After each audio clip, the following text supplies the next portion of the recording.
Historias y anécdotas. Esta historia sucedió unos 10 años antes de la muerte de Bhagavan. Una mañana estaba en el hall, rodeado de discípulos de numerosos países. Era la hora de la comida y todo el mundo tenía hambre. Bhagavan en ese tiempo tenía dolorosos reumatismos en las rodillas.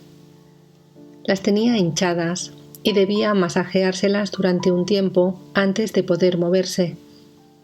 Al final se levantó lentamente, apoyándose en 2 bastones. Cuando iba a pasar por la puerta, se fijó en un campesino que llevaba un recipiente de tierra cocida en bandolera. Se detuvo, le miró y exclamó: «Vaya, ¿no eres tú, Chinnapaya?» «Sí, soy yo, Swami», respondió el aldeano con respeto y devoción. «¿Cómo estás?», preguntó Bhagavan. «¿Has venido a verme?» «Has hecho bien, pero ¿qué llevas en el bote? ¿Has traído koulu, cereales?» «Sí, Swami, he traído koulu», respondió tímidamente el lechero. «Pues ven, quiero probarlo». Bhagavan dejó sus bastones, puso sus manos en copa y se inclinó hacia adelante.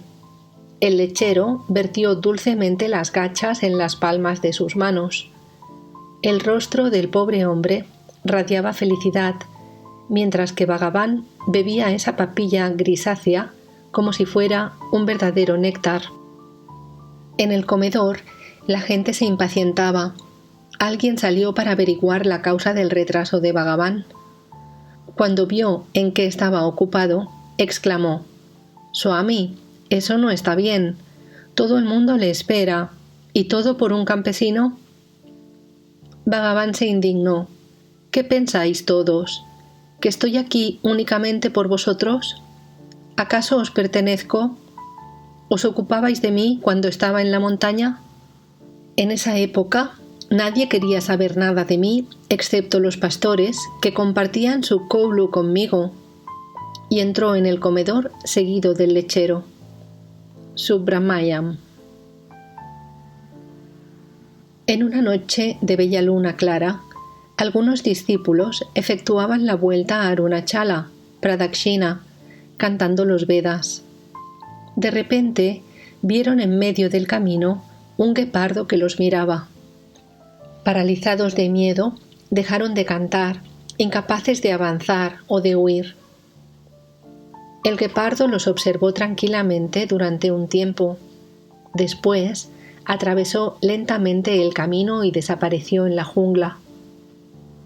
Los discípulos dieron gracias al cielo, acabaron su circuito y volvieron al ashram. Contaron su aventura a Bhagavan. Este los escuchó atentamente y les dijo: «No había ninguna razón de tener miedo. Este guepardo era un ñani que descendió de la montaña para escucharos cantar los Vedas. Se fue profundamente decepcionado porque dejasteis de cantar. ¿Por qué habéis tenido miedo?» Annamalai Swami. Aquellos que esperaban que el Supremo fuese de una monótona uniformidad, actuando de manera invariable y estereotipada, estaban completamente desorientados y se las tenían con Bhagavan. Él nunca reaccionaba 2 veces de la misma manera. Con él, lo imprevisto era la regla, las probabilidades siempre engañosas. Parecía totalmente indiferente a todo lo que ocurría en el ashram y prestaba una atención desmedida a algún detalle, en apariencia sin importancia. Criticaba vivamente al director del ashram por su gusto por la expansión y las mejoras, y sin embargo se interesaba acerca del trabajo de los albañiles y carpinteros. Reprendía severamente a su hermano pequeño, pero regañaba a cualquiera que viniera a quejarse de él. No quería oír hablar del dinero que llegaba al ashram, pero leía atentamente todo el correo. Rechazaba dar su consentimiento a algún trabajo, pero si se efectuaba en contra de su opinión, colaboraba con buen ánimo. Cuando se le pidió permiso para la construcción del templo, dijo: «Haced lo que queráis, pero no utilicéis mi nombre para recoger fondos». Y sin embargo, supervisaba el progreso de los trabajos y se paseaba de noche por medio de los andamios. Cuando Sri Chakra fue instalado en el santuario, fue al templo a medianoche y puso su mano sobre él. No quería tener ninguna responsabilidad en la creación y desarrollo del ashram, pero firmó un testamento instaurando una dirección hereditaria.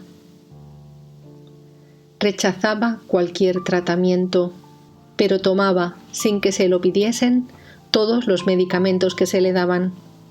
Si varias personas ofrecían cada una un remedio diferente, los tomaba todos al mismo tiempo.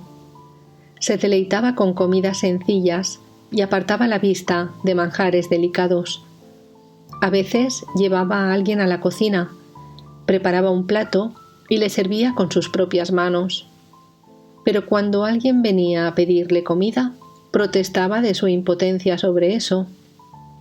Insistía en que se diera de comer primero a los mendigantes, pero declaraba que el ashram era para los visitantes y no para los mendigantes. Manifestaba ternura a una ardilla enferma, pero ninguna emoción cuando un fiel discípulo agonizaba. Era indiferente a las pérdidas o daños importantes, pero gritaba al advertir que un vaso estaba a punto de caer de la estantería. Riqueza, belleza, celebridad, austeridades, filantropía, nada de eso le impresionaba, pero se ocupaba durante días de un mono que cojeaba. Ignoraba a alguien durante mucho tiempo y después, de repente, se volvía hacia él con una gran sonrisa y entablaba una discusión animada. A alguien que le preguntaba sobre la vida post-mortem, le replicaba: ¿quién plantea esa pregunta? Pero cuando otro le planteaba la misma pregunta, le explicaba con detalle lo que es la muerte y lo que ocurre después. Era evidente que todo lo que hacía emanaba de un centro secreto al que nadie tenía acceso. Estaba totalmente dirigido por el sí. Chalam. Un discípulo preguntó un día a Bhagavan: ¿ha visto usted a Shiva, Nandi y Kailas? Nunca, respondió Bhagavan, pero veo al sí en cada instante. Surya Narayana. Somerset Maugham, el célebre novelista inglés, vino al ashram para visitar a Bhagavan. Enfermó, sin duda, a causa del calor.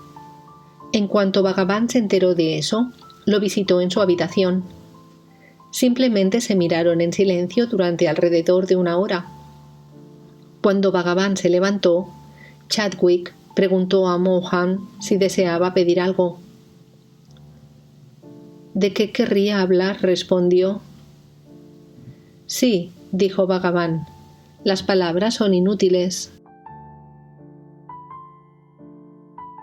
¿Cómo es cuando se alcanza la realización?, preguntó alguien.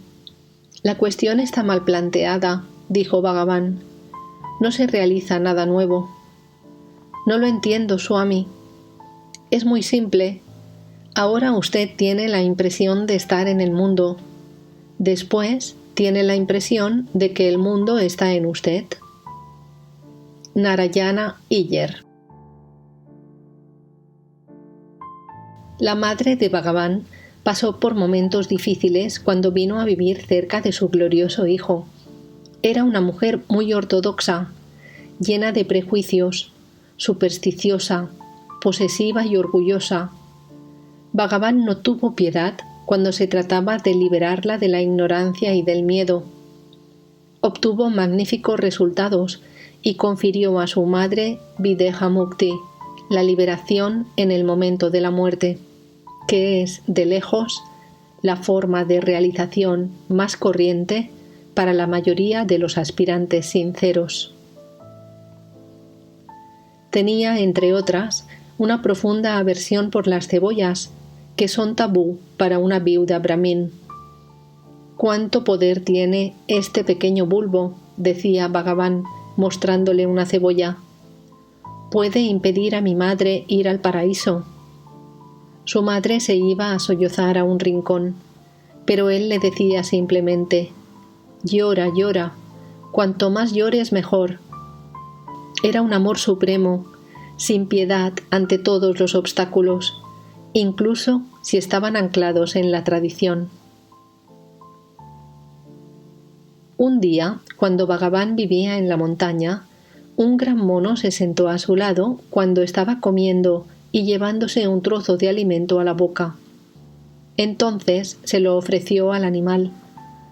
Este lo tomó, lo dejó en el plato y dio una fuerte bofetada a Bhagavan. «¿Qué quieres?», se exclamó Bhagavan.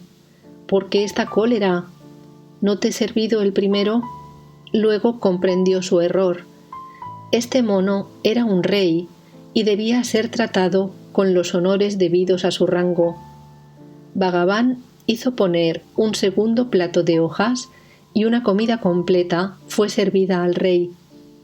Este comió con dignidad y se fue fieramente.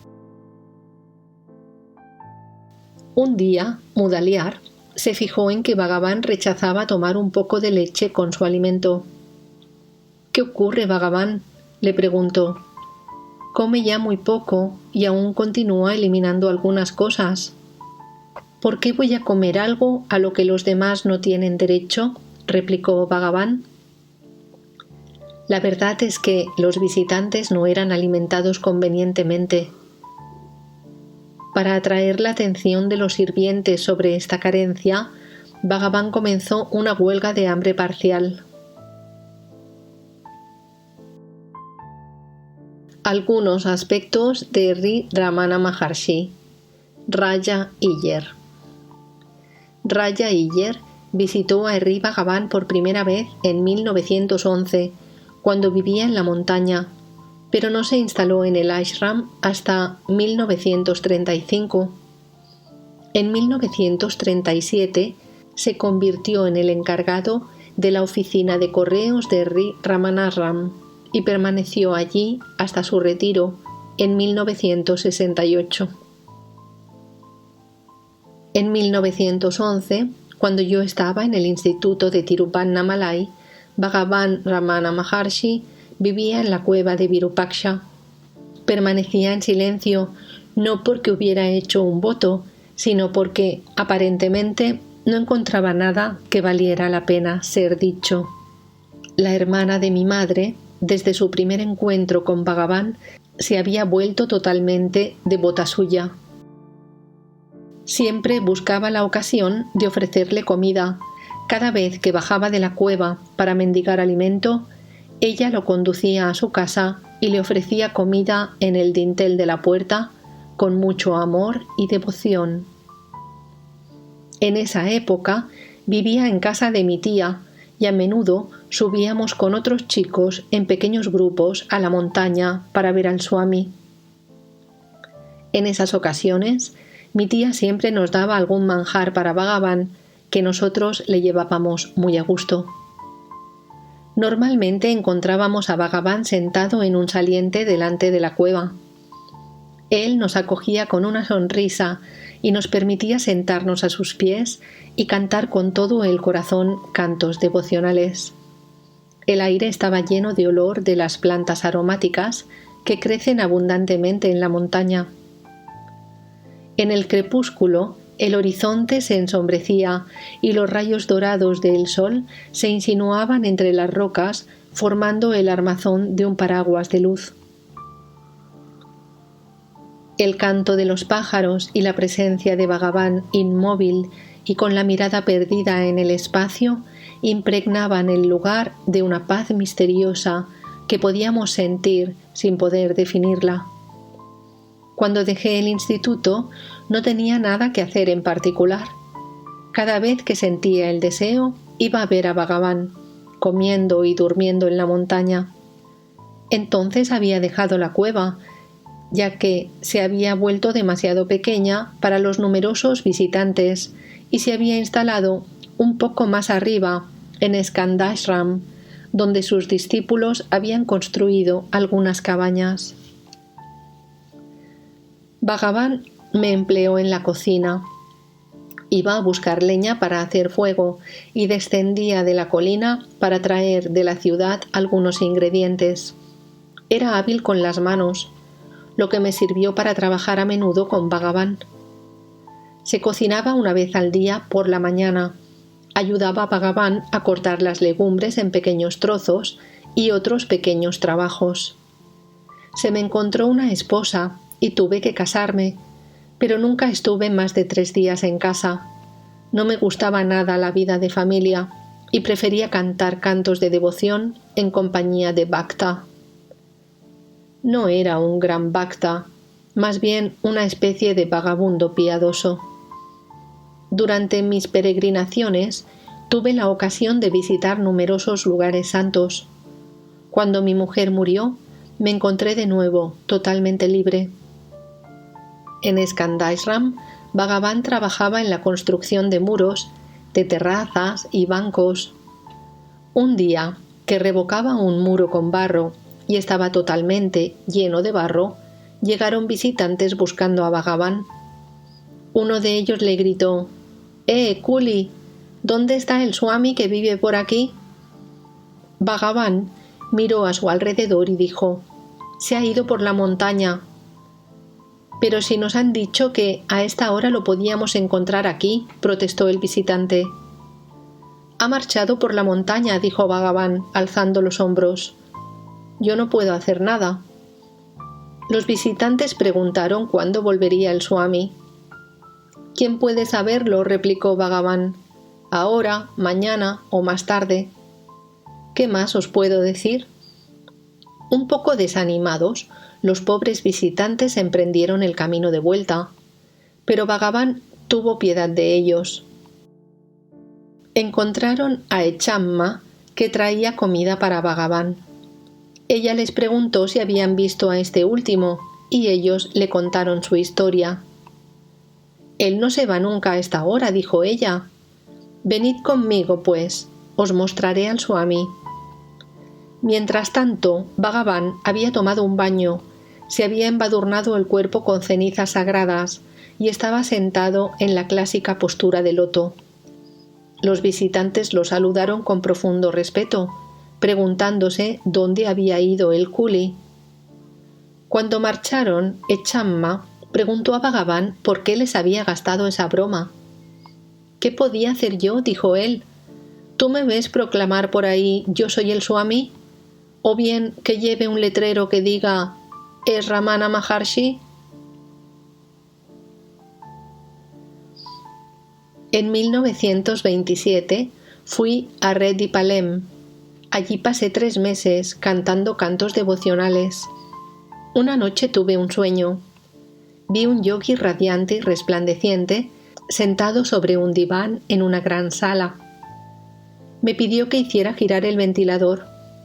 Cuando me desperté, me pregunté por el significado de ese sueño. Poco tiempo después, volví cerca de Bhagavan. Ya había dejado Skandashram para instalarse en el emplazamiento del actual ashram y el antiguo hall ya estaba construido. Ve a comer, dijo Bhagavan al verme llegar. Después de comer, volví al hall. De una manera totalmente inesperada, Bhagavan me pidió que hiciera girar el ventilador del techo. Él tenía por regla no pedir nunca a alguien un servicio personal. Enseguida comprendí que era el yogi de mi sueño. Estaba feliz porque Bhagavan me había tomado como servidor en esa ocasión. Al cabo de algunos minutos me pidió que parara el ventilador. Ciertamente no había necesidad de ventilador. Su petición era una expresión de su gracia. Desde ese día se volvió mi gurú. La dirección del ashram no aceptaba alimentarme si no trabajaba. Por naturaleza no era trabajador, pero estaba dispuesto a trabajar para poder quedarme en el ashram. A veces, cuando no había trabajo para mí, me despedían. Siempre me esforzaba por encontrar pequeños trabajos, recoger flores para el culto, moler madera de sándalo, sacar agua del pozo. Durante un largo periodo hice las pullas delante de los altares del ashram. Después, a petición de Chinnaswami, hermano pequeño de Bhagavan, que dirigía el ashram, me ocupé de la preparación de los idlis. En 1937 se abrió una oficina de correos en el ashram y para impedir que fuera a vagabundear, me nombraron el encargado. Los 2 primeros días, Bhagavan vino él mismo a franquear todo el correo. Desde entonces yo era quien iba a buscar el correo a la oficina de la ciudad y lo llevaba al ashram. «Mira, el cartero se ha vuelto encargado», remarcaba Bhagavan. A veces, cuando el trabajo se volvía demasiado difícil o desagradable, iba cerca de Ramana, al menos una vez, y todo se arreglaba. Muy a menudo trabajábamos uno al lado del otro. Él cortaba legumbres en un extremo de la estera donde estábamos sentados, y yo, en el otro, hacía idlis. Me vigilaba de cerca y me enseñaba a hacer las cosas de manera correcta. Cuidaba que no se desperdiciara nada. Me mostró cómo utilizar el cucharón para evitar que ni una pizca de alimento cayera al suelo, cómo evitar derramar el líquido al verterlo, cómo encender un fuego con solo algunas gotas de petróleo. Si todo eso no formaba parte de mi formación espiritual, ¿por qué se había tomado tanto trabajo? Un día una discípula me pidió servir a Bhagavan las frutas que había traído. Yo las llevé al hall, donde Bhagavan estaba solo. «Padma le envía estas frutas», le dije. «Ella no ha venido, pues no quiere comer nada». «En ese caso, ¿por qué debería comer yo?», dijo Bhagavan. «No se encuentra bien», dije yo. «Tiene una indigestión y por eso se ha marchado». Padma sufría desde hacía tiempo de una forma especial de indigestión. Cuando Bhagavan comía la fruta, la enfermedad de Padma desapareció como por obra de magia y ella pudo alimentarse normalmente. Bhagavan se levantaba a las 4 de la mañana y se ponía a disposición de todos hasta las 9 de la noche, hora en la que pedía a la gente del exterior que dejara el ashram. Más tarde, una nueva regla entró en vigor, según la cual Bhagavan debía descansar 2 horas a la tarde. Bhagavan no había sido consultado y esta regla se aplicó sin su consentimiento. La primera vez, cuando vio que cerraban la puerta a media tarde, preguntó por qué. Cuando se le explicó que él debía descansar, salió y se sentó afuera. «La gente viene a verme en cualquier momento», dijo. «Algunos no pueden permitirse esperar. Si les impedís verme, yo iré a su encuentro. Podéis tener la puerta cerrada, pero no podéis encerrarme dentro». Pasado el tiempo, cuando se debilitó mucho más y los diligentes del ashram le suplicaron que colaborase, dio su consentimiento a disgusto. Otros reglamentos fueron instaurados sin su consentimiento y a menudo expresaba su desacuerdo. Pero si los dirigentes persistían, se sometía. Sin embargo, cuando sentía que alguien resultaba perjudicado, se volvía inflexible y respondía a quienes intentasen persuadirlo. «Ocuparos del ashram si queréis. Yo me vuelvo a la montaña». Una noche, sobre las 20 horas, fue llevado al ashram el cadáver camuflado de un niño. Los padres tenían la esperanza de que Bhagavan lo resucitaría. Hacia las 22 horas, la madre contó su historia a Bhagavan. Este no dijo nada, y por la mañana el cuerpo fue quemado. Más tarde, Bhagavan comentó: «La esperanza les ha hecho venir hasta aquí. Si hubiera resucitado a ese niño, nos hubieran traído cadáveres continuamente. Los padres marcharon al cabo de 2 días. Estaban reconfortados y parecía que aceptaban su situación.